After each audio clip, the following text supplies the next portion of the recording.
नमस्कार दर्शक बंधु। आज विश्व दृष्टि दिवस। प्रतिवर्ष अक्टोबर द्वितीय गुरुवार दिन चक्षुरोग समेत दृष्टिशक्ति जनित समस्यार प्रतिरोध तथा प्रतिकार पाई जनसाधारण मध्य सचेतनता सृष्टि करने उद्देश्य विश्व दृष्टि दिवस पालन करा जाए। चलित वर्ष विश्व दृष्टि दिवस अक्टोबर 14 पालन करा जाउछि। 2021 विश्व दृष्टि दिवस पई थीम हेउछि लव योर आईज। विश्व स्तर में अति कम 1 बिलियन लोक पाखरे समीप किंबा दूरदृष्टि शक्ति दुर्बलता अच्छी।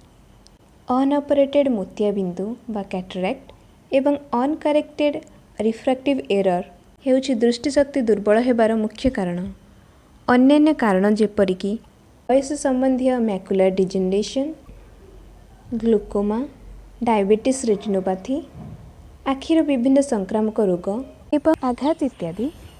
निकटरे 74तम विश्व स्वास्थ्य सभार सदस्य राष्ट्र माने 2030 सुधा चक्षु चिकित्सा पर 2टी नूतन विश्वस्तरीय लक्ष्य ग्रहण करिसेंथि, जहाद्वारा भविष्य में विश्वर चक्षु जत्न कभरेज रे वृद्धि एवं गुणात्मक सेवा प्रदान रे मध्य एही लक्ष्यगुड़िक एक प्रमुख भूमिका ग्रहण करिବ।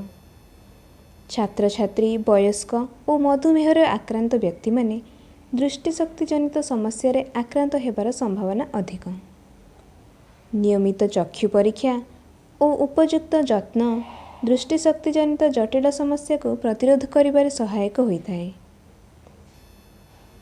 गोष्ठी स्वास्थ्य केन्द्र, जिला मुख्य चिकित्सालय मानकरे बिना देय चक्षु चिकित्सा जोगाई दि जाउछि। स्कूल छात्र छात्री मानक चक्षु परीक्षा करा जाई बिना देय चश्मा जोगाई दि जाउछि। ग्लूकोमा रोगी आजीवन बिना देय चिकित्सार व्यवस्था करा जाइछि। आसंतु चक्षुरोग और दृष्टिशक्ति जनित समस्यार प्रतिरोध तथा नियंत्रण संपर्क में सचेतन हेबा सहित कोरोना प्रतिरोध पर उद्दिष्ट समस्त नियम मानि चलिबा।